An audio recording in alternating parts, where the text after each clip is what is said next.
Perspicacity. Perspicacity? Yes, that's your SAT word of the day, nothing personal. It's the quality of having ready insight into things or being shrewd. Perspicacity. Little shout out to Daniel Friedman, loyal listener. Thank you, Daniel. You know I love words of the day, and this is a perfect one. The thing about being perspicacious, having the ability to show perspicacity, is it true that people can look as though they've got insight? Can people look as though they are showing shrewdness when in fact they aren't? When in fact they're just talking about things that you don't know or don't understand? Or they sound like they know what they're talking about, but in fact they don't. I would choose to say that if I can label someone as showing perspicacity, that I am able to see through whether or not they have layers of being disingenuous. So many words of the day. Keep them coming, Daniel. But we got a lot to get to, so I'm going to go back to non-SAT words because I've got a story for you. So you have to picture how it works at Nothing Personal. We put a show together. We think of things that will be interesting to you and to me, and then, if so possible, to Coca. And if you're watching this, by the way, you'll notice a new light that we talked about. Remember, we gave credit to Will Manso? Well, the new light came. Let there be light. Although Coca has not mentioned that there's even a shred of difference, but I think there is. If you're listening on Apple or wherever you are and you've rated and reviewed, 5-starred it, thank you. And don't forget to tell a friend. On your marks, get set. We've got baseball coming in May. Huh? You didn't hear me? We've got baseball coming in May. There was a huge scoop on ESPN by Mr. JP. I try not to say his name. He doesn't like me. But I acknowledge credit. All 30 teams. I'm leaving on a jet plane. Don't know when I'll come back again. Don't know when I'll be back again. That's the plan. Get all 30 teams on a plane. Go to Arizona. Sequester themselves inside hotels. Be driven from hotels to various spring training facilities. Have spring training for a couple of weeks and then start playing games that count. Double headers, we're talking triple headers. We're going to play at all spring training sites from morning till night. We're going to have a regular season. We're going to pay the players. That was Boris talking. And everything's going to be great because baseball is what's used to heal this nation. Oh! So before everyone goes crazy and starts texting me like they have, hey, come on the show and talk about this. Hey, you're going to spend all of Nothing Personal talking about this, aren't you? This is amazing. Baseball showing leadership. Someone even tweeted at me at David P. Samson and said, this is the type of leadership that was lacking when you were a part of baseball. To which I say, thank you very little. Let me tell you what leadership is. Leadership is coming up with a plethora of plans, going through them from A to Z, figuring out the impact of those plans. Yeah, those are called impact studies. Then getting buy-in to the plans that you want to do, then announcing them, then putting them into action. Well, what happened was MLB is doing exactly what it should be doing. It is thinking of different ways to play ball. That's what baseball is for, to play ball. The commissioner has very smart people around him, and they're coming up with all sorts of possibilities, knowing deep down that there's a real chance there's no baseball in 2020, knowing that they can't do anything to control the spread of coronavirus other than practice social distancing, other than being responsible, other than having a pipeline to health officials, local, federal, state, and government health officials. Yes, health officials. But what happens when there's a leak? It's very frustrating when I'd be in meetings, and I'd be in meetings where we'd be talking about what to me, were very serious things, but at the end of the day, were sports business items, not life or death. And no sooner are we discussing items, boom, it's leaked to the press. Now, sometimes the commissioner's office, we would plan leaks. We've talked to you about that, what it means to plan a leak. Planning leaks, sometimes it's used as like a trial balloon. Hey, we're going to leak the fact that we're thinking of maybe having games in London. This is a couple of years ago, 3-4 years ago, when the International Committee was talking about it, 5-6 years ago even. We're going to leak the fact that there may be a change in free agency, or we're going to leak the fact that there may be a player signed by a certain team. Those are purposeful leaks that I completely agree with, and they are necessary and strategic. Then they're the type of leaks that are absolutely done for the sole purpose of getting clicks and credit when you know very well that the source of those leaks is giving you information that you know is not definitive. You know for sure that you have to run with because it was given to you, but you also know the person who gave it to you was being wholly irresponsible.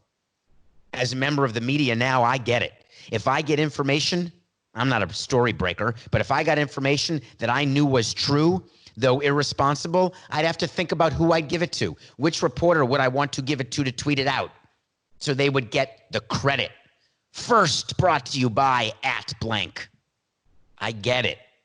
But then what happens is you get a frenzy of activity, people getting excited in what I call FH, false hope. The worst thing during a pandemic, and the worst thing, frankly, during any bad event in your life or during something negative that's going on or off the field, is when someone gives you false hope. It's like a mirage in a desert. What's wrong with people believing that there's water in the distance?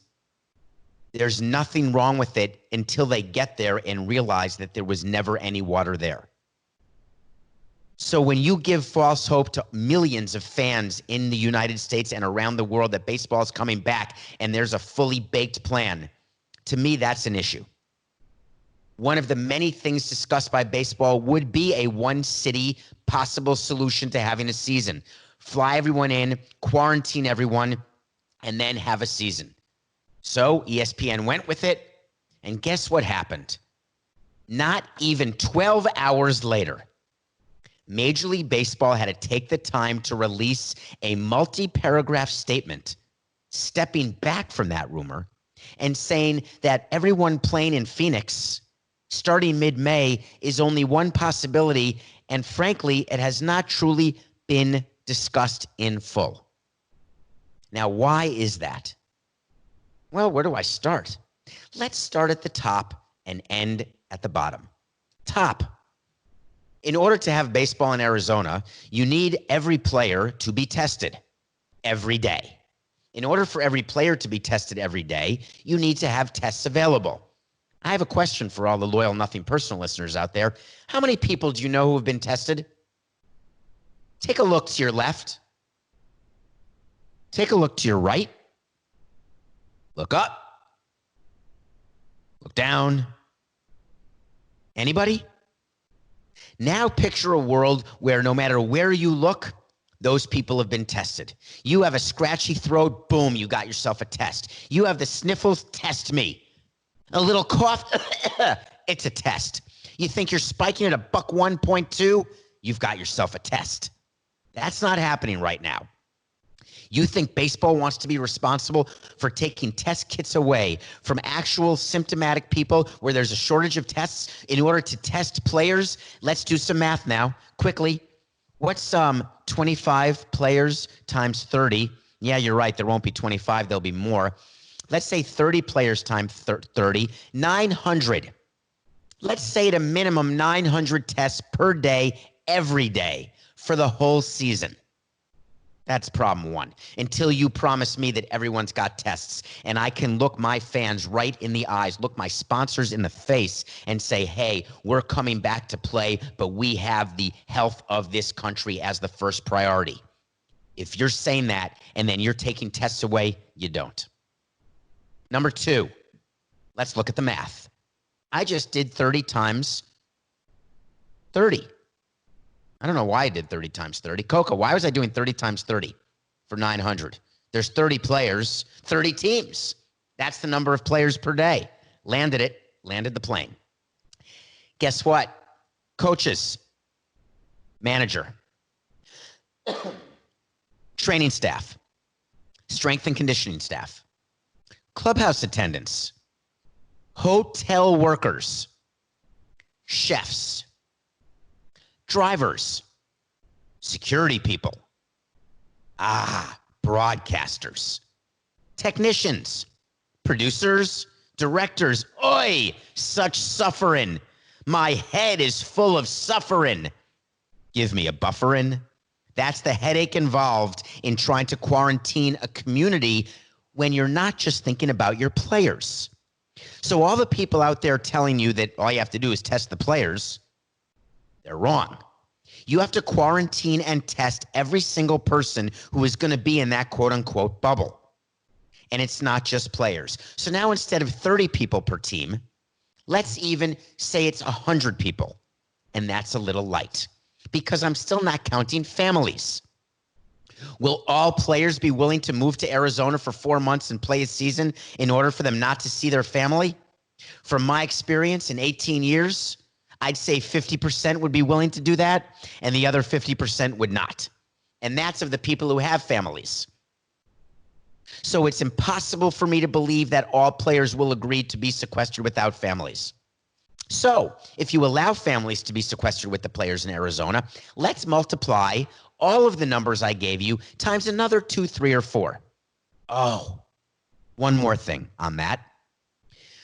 What about an employee of the team? Let's just say, I'm just throwing out something here. Let's say you've got an employee who is somehow immunocompromised. Let's say with Crohn's, colitis, diabetes, cancer. You are going to have that employee subject to quarantine and around players not practicing social distancing. Is that your plan? Let's keep going. What about the games? Part of this plan that was leaked says the games would be played practicing social distancing. Hear it and believe it. No players in the dugouts. The players would sit 6 feet apart in the stands, which would be empty. Let's hope they all sit behind netting. What about the umpires? The umpires, well, you can't have the first base umpire very close to the first baseman, and you certainly can't have the first baseman very close to a runner on first. What about a tag play if I steal second, even though in the game of grip it and rip it, where launch angle and home runs are all that matter? I guess I'm really not going to steal bases, but let's just say I do a hit and run, which I even forgot what the sign is. I'm touching my nose and my cheek and my chin and my nose and my cheek and my chin.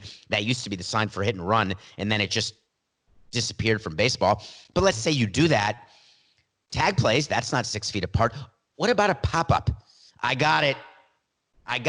That's what you do, right? Except what I learned from my English teacher in 9th grade, freshman baseball. His name is Harry Bald. That's A-U-L-D, not A-L-D. Although he was A-L-D, actually, even back then. We had to say, I have it. So there's a pop-up. I have it. Okay, that's good. Now here's the real kicker.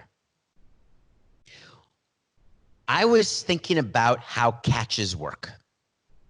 Now, to say that I was thinking about it is really to say that Coco was thinking about it and whispering it to me and saying, by the way, if you're not going to mention the fact that every player touches a baseball, how's that going to work with sweaty, disgusting hands where the virus lives that way? Coco, I'm not even going to mention the fact that every player needs to touch the baseball. That is so obvious. Let's talk about things that maybe people weren't thinking of, like pop-ups. Now, how would that work, that game exactly? Well, they could have robot umps. We've tried to do robot umps for years. That would take away all the issues with strikes and balls. They already said that the umpires probably won't stand right near the catcher and the hitter. What about masks? They were wearing masks in South Korea. Did you see that news? South Korea is back on board starting baseball and then stopped and then started. Japan started, stopped, started, stopped. What happens if any player or anybody tests positive? No problem. We can quarantine and isolate that one player. We can find out every person that player showered with and quarantine that person. Find out everyone who used the same fork. We could use plastic. Quarantine them. the games go on. But we'll be providing live sports. We need it. We need normalcy. Baseball's been used like after 9/11, during World War II, when Gina Davis and Lori Petty were playing. I miss you, Penny Marshall. Now let's talk money. So what about an agreement between the Players Association and the players when you've got an agent like Scott Boras saying, hey, this is a great plan? I mean, by the way, it's a lagging indicator. When that man says it's a great plan, that means it's obviously a non-starter. But forgetting that, let's say the games go on in front of no fans. Well, there's a tiny bit of money missing from baseball, the $11 billion industry. Let's just call it, for math purposes, a third of the money comes from fans who actually come to games, buy tickets, concessions, parking, corporate sponsors, the like. Let's just say a third. And let's just say for math, $3.5 to $4 billion. So that money's not going to come to teams, which then means that teams who have a lot of local revenue, who share that revenue through revenue sharing with teams who don't have as much local revenue, will all of a sudden have less revenue to share, which means the recipients of that revenue sharing will receive fewer dollars, which means the payroll that they thought they can afford, they can no longer afford. I think we got to think about that for a minute. Because let's think back to a team I used to work for, the Montreal Expos. Long before I got there, something happened that I was blamed for, shockingly. There was a strike in '94, no World Series. The Expos with Pedro Martinez, Larry Walker, Randy Johnson, one of the best teams in the league. Games come back '95 after a bit of time, started in April after the strike was settled. Some of you may recall. If you can name, I got another good trivia question for you if you want a shout out, because we have a shout out coming later in this show. Here's my next shout out. Coca, should I just shout out for Lou in Miami right now? Should I just get it done? All right, I'm going to do it. This is a shout out to Lou in Miami, who got the trivia question right, and I couldn't remember what it was yesterday. Thanks for listening to the show. Lou in Miami correctly said, when I said, name the movie that starred the man who also starred in Dodgeball, where the Bill Withers song Lean On Me was so relevant and important. The movie was 28 Days with Sandra Bullock. The actor's name was Alan Tudyk, Tudyk. Pronunciation, don't know. Lou in Miami, you got it? I got another one for you. Would you believe I have no idea the trivia question that I had for you? I had an entire trivia question, and Coca let me get off the subject. Coca, what was it? Anything? Let's get back to revenue sharing. Let's get back to the Marlins. Let's get back to economic disparity.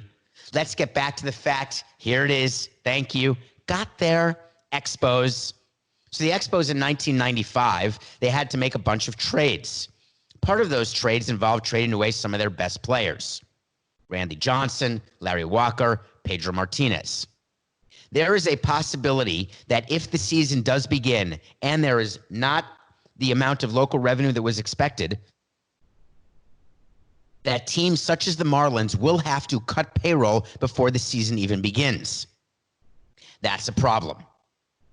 Second economic issue. How many players are needed to play in 112-degree heat? How many players are required on a roster? Well, here's how it works. When you play doubleheaders and tripleheaders, I've never played a tripleheader, let's just say doubleheaders, or extra inning games, you're on the phone to your minor league coordinators, and you're calling up players. The players are coming from minor league teams. The minor league teams are not going to be playing baseball. Therefore, you will need in Arizona at the major league level enough pitching that's ready to go day after day after day. That means the roster size of 26, which was supposed to be the roster size, up one from last year, will have to be 30, 35, 40, maybe even more than 40, which is more than you have on your roster to start with. You'd have to call up every member of your 40-man roster, which means the quality of pitching is going down and service time is going up. What do I mean by that?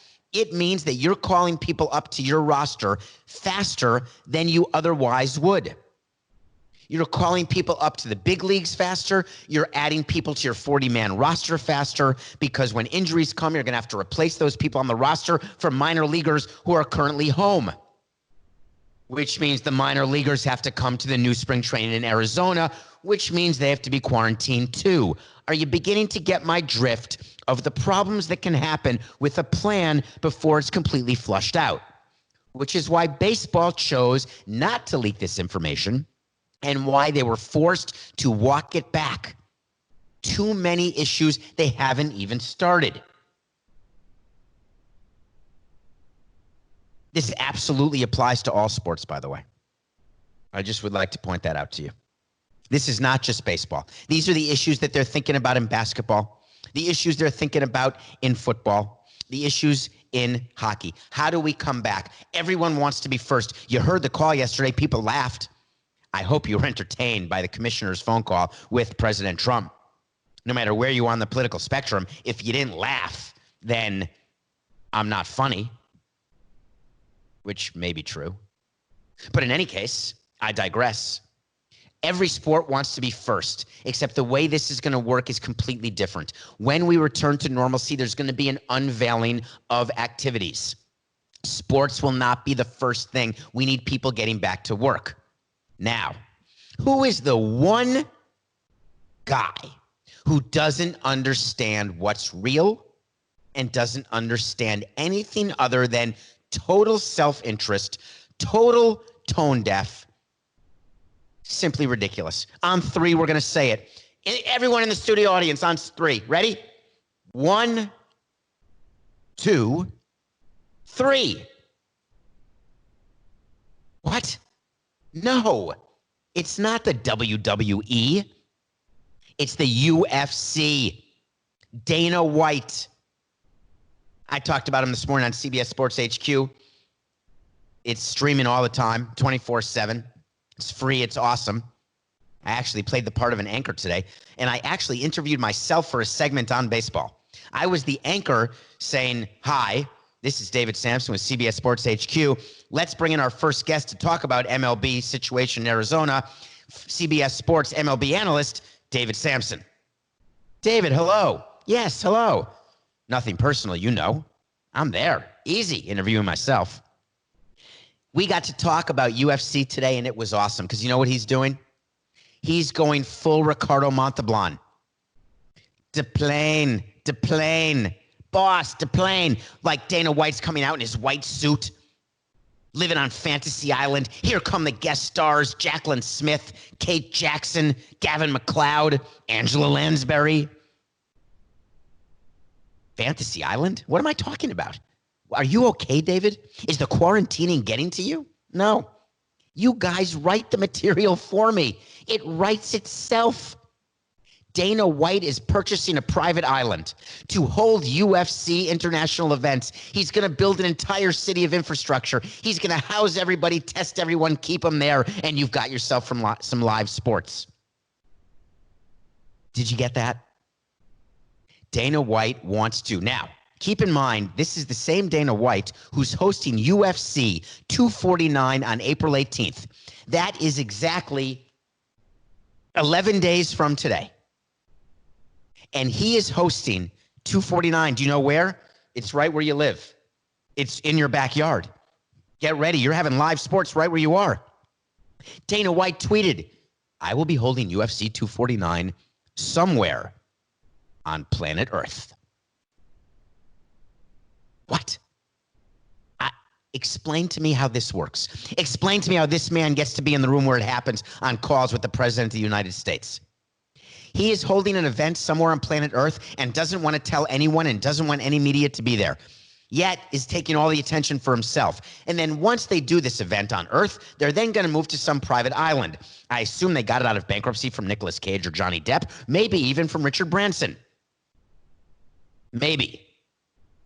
I think Kokas said something funny. He said, Elon Musk, is that the Tesla guy who does rockets into space and we all buy tickets to go to the moon or something? That'll be perfect. Maybe that's where UFC should go, on the moon. Can you imagine flying in everybody to an island, keeping them all there? Do you know what that's called? Alcatraz.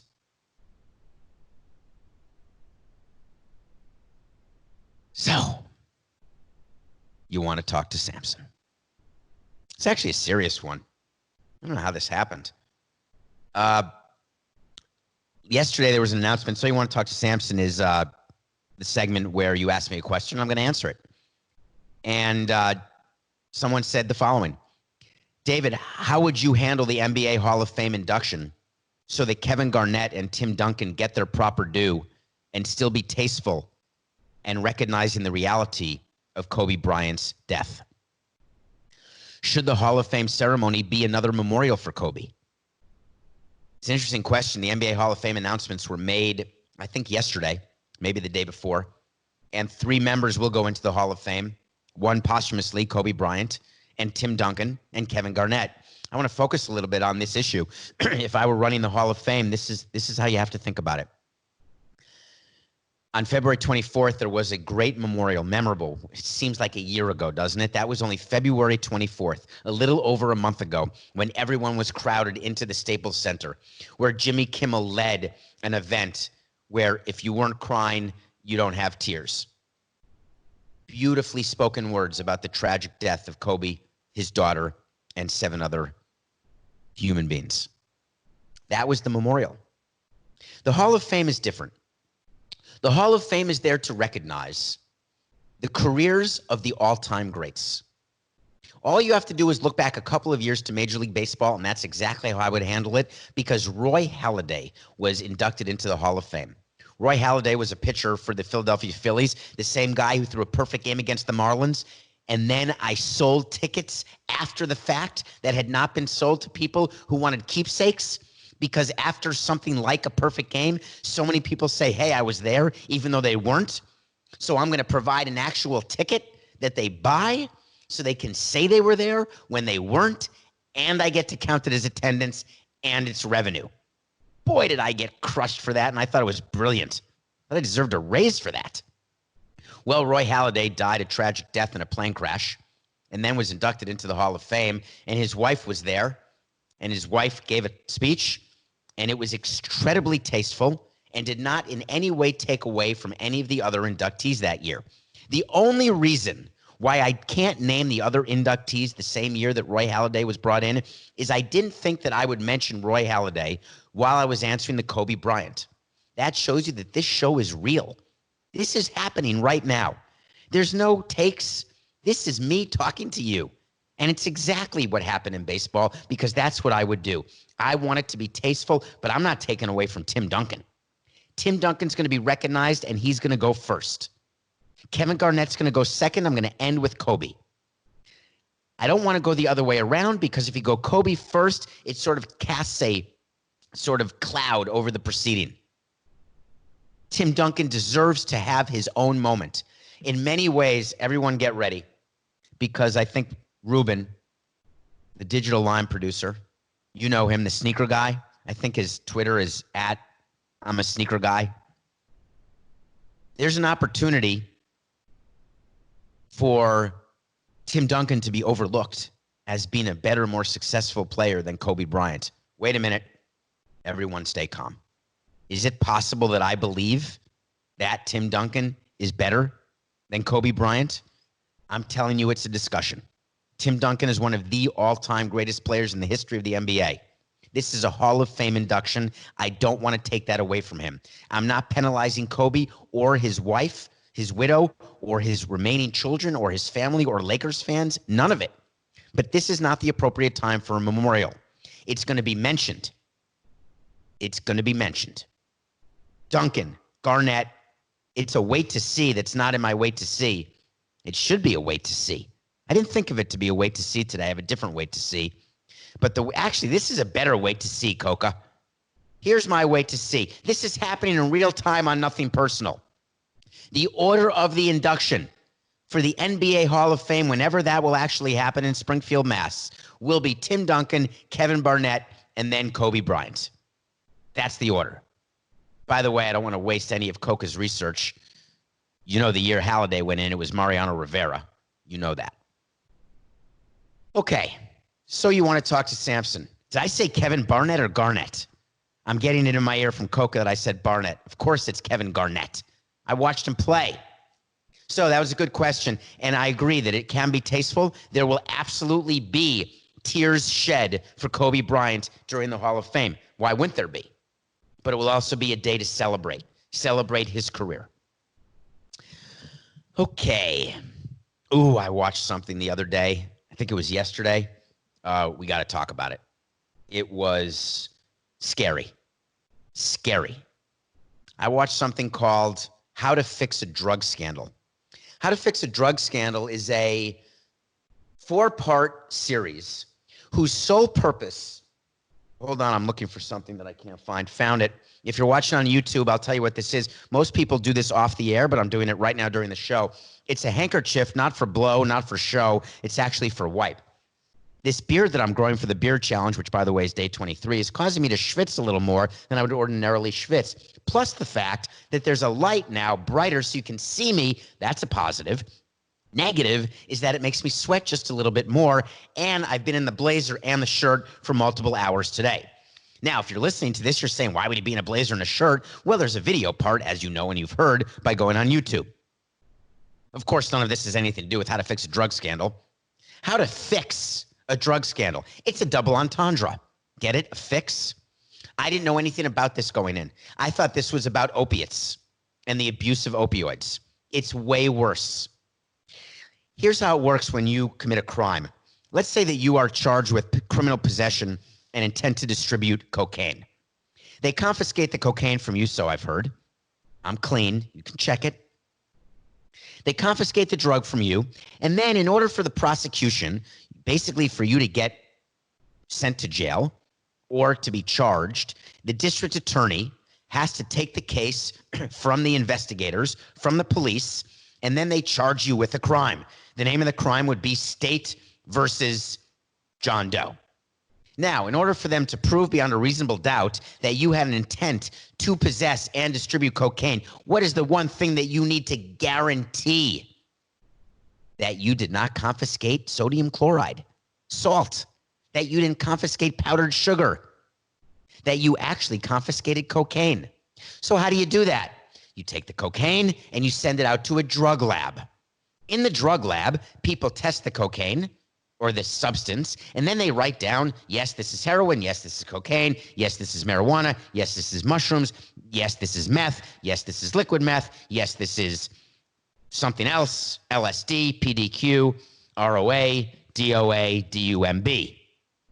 So once it's tested, it gets given back to the district attorney and says, proceed. That gets shown to the jury, or it makes someone plead guilty because they were intending to distribute the substance and it was cocaine. Now what happens if the person in the lab, instead of testing the cocaine, snorts it? Or instead of testing the cocaine, pretends to test the cocaine to try to get a raise by doing more tests than anybody else in the lab, and just makes it up, looks at it and says, that's cocaine. That's a mushroom. That's a cloud. That's a problem. Well, it turns out in Massachusetts, 2 separate women employed at 2 separate labs in the state of Massachusetts, one in East Mass, one in West Mass. Ask Affleck and Damon which is which, or Wahlberg. Mark, that is, not Donnie. Actually, you should be able to ask Donnie just as well. So what you do is the lab has messed up all of the tests. None of them are good. None of them will last beyond a reasonable doubt. There is no way to prove that the person who was snorting the cocaine, basically taking the drugs, literally, they would be dropped off. She would, I can't even. Excuse me. She would snort the cocaine and then refill the bag with other stuff. And then do tests. High as a kite. But the Massachusetts Attorney General said, hey, that was only 2 months. Everyone keep calm. She was right, except it was almost 10 years. This impacted tens of thousands of defendants who had pled guilty or were found guilty by a jury of his or her peers and had been sent to jail. In thousands of cases, they had served their time already, been out of jail, living a life, and they tried to get their basic convictions vacated. This is a major, major story.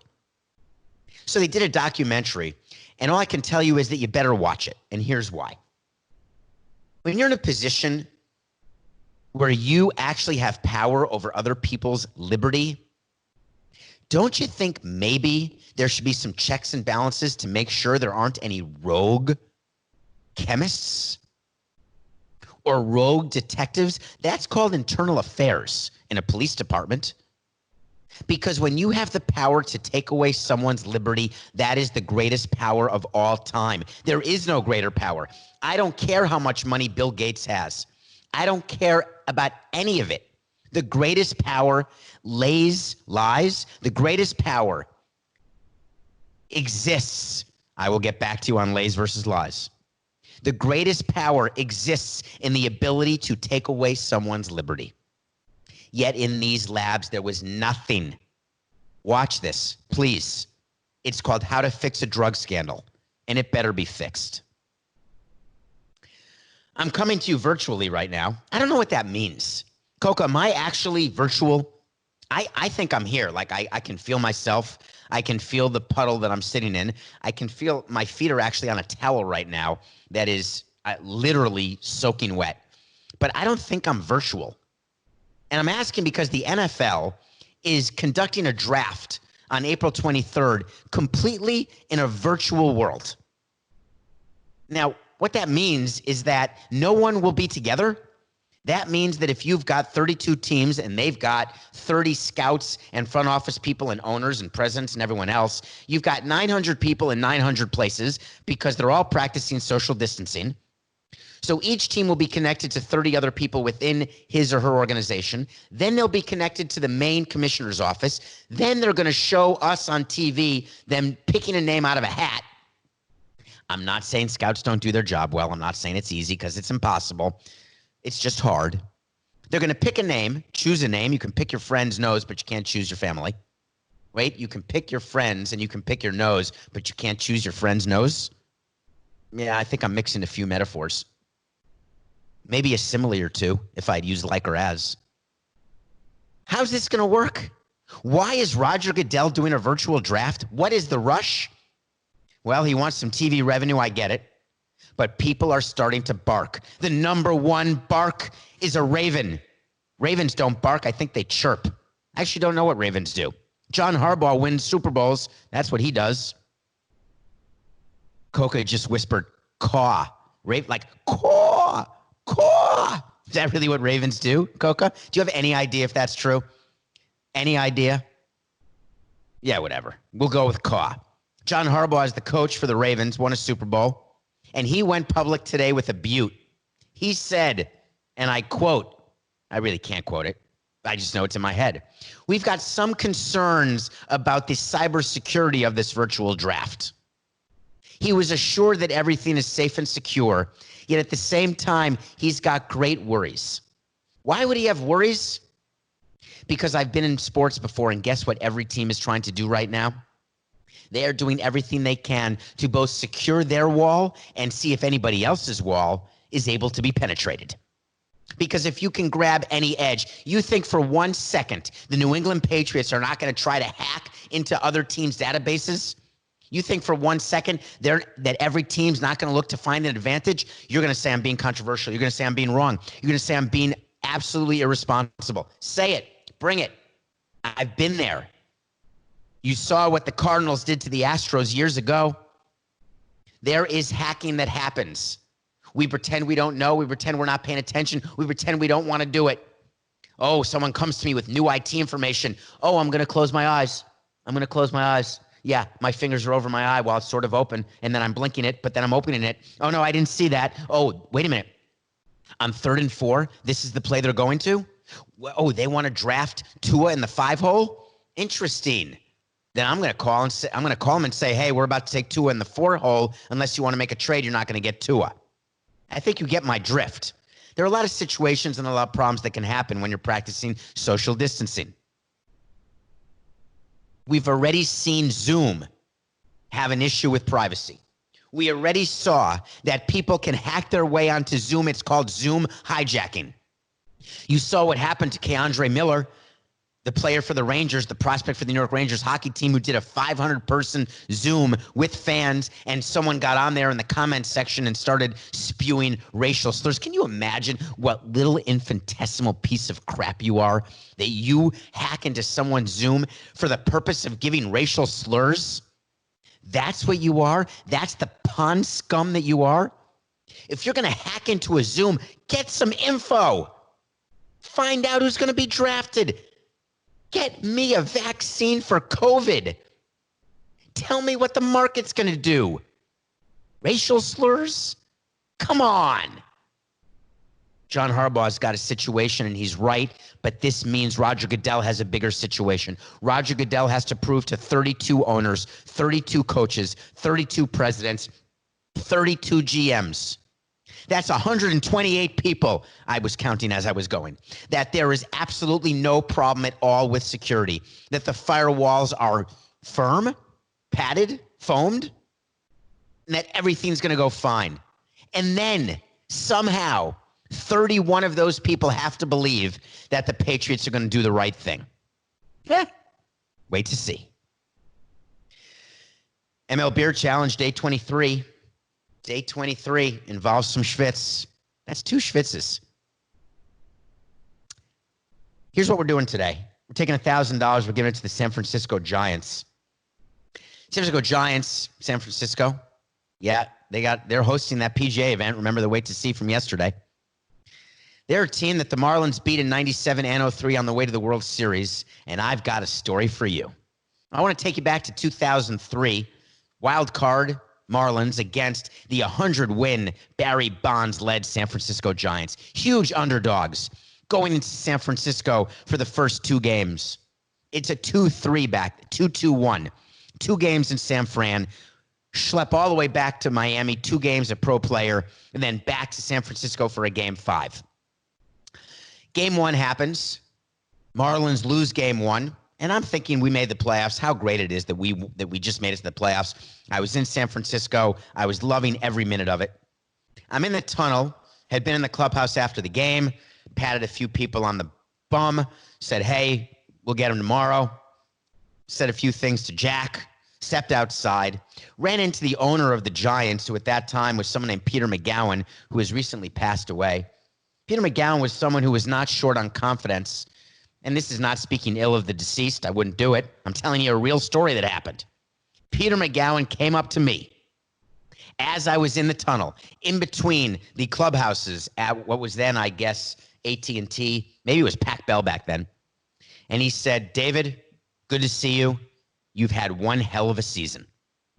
And I said, Peter, thank you so much. We then won 3 straight games. We won that series. Against all odds, we won game 2 in San Francisco, flew back, won game 3, won game 4 on one of the greatest endings to a playoff series ever. A single, a blown save. Ugether being a single to left field, Jeff Conine comes up with it, throws out JT Snow at the plate. What's interesting is the series ends. We are celebrating the clubhouse, no goggles, not popping champagne. Back then, you win your division series, you're going on to the LCS. It's not a champagne fest the way it is now. Now, you're doing champagne for anything. Clinch a playoff, champagne. I'm in for that. Win the wild card game, champagne. Meh. Win the division series, champagne. Win the pennant. You're damn right, champagne. And win the World Series, too. Peter McGowan comes up. He looks at me. He extends his hand to say congratulations. And I said, Peter, congratulations. You guys had one hell of a season. He didn't smile. I will never forget the look on his face. He didn't take us seriously. He assumed it was done. Done. Turns out it was done, except the other way. Turns out that the Marlins were going on to win the World Series, beating a 100-win team. It taught me a lesson, the San Francisco Giants did, and they're going to do well with this $1,000 we're giving them as part of the MLBeard Challenge. And the lesson was very simple. In baseball, in sports, in life, he who counts his chickens before they hatch is sure to have an eggless egg. Or is it a chickenless egg? I think it's a chickenless egg. You get my picture. Do you know what I wish I could have said to Peter McGowan back then? Hey, Peter, this would have been perfect. Peter, it's just business. It's nothing personal.